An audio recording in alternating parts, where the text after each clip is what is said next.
Afternoon guys, তো দেখুন আজকে দুপুরে মাছ ভাজি হয়ে রাখছি আর সব রেডি করে আমি সানে গেছিলাম আর মাছ ভাজি করছি। আর দেখুন পেঁপে দিয়ে মাছ দিয়ে করমু। আর দেখুন শাক আমি ছোটো করে কাটতে পারি না, এখানে শাক আর খাটল বেশি দিয়ে ভাজি করমু। So hi everyone, welcome back to my YouTube channel SR Blog Assam Hailakandi and Facebook page SR Family Blog. So guys, কিন্তু রান্না বয়েছি খালি মাছটা ভাজি করছি আর শাকটা বয়েছি আর সিলিন্ডার শেষ হয়ে গেছে।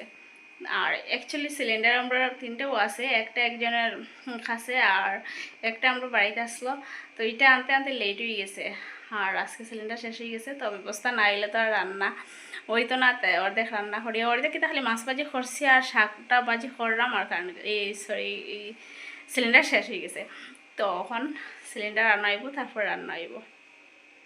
তো কিতা করতাম এখন আনারস কাটছি, আনারস খাইমু আমরা। আর কালকে করছিলাম ভর্তা, তো আজকে হয় এরকম খাই। গাইস কাটিয়ে লই আইলাম লবণ মরিচ আর আনারস আর আইরস নিয়ে কেন বাত আসলো।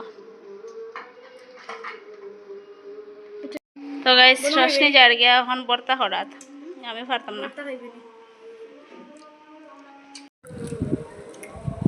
তখন খাই আর বাইরে যে সুন্দর বাতাস দেয়।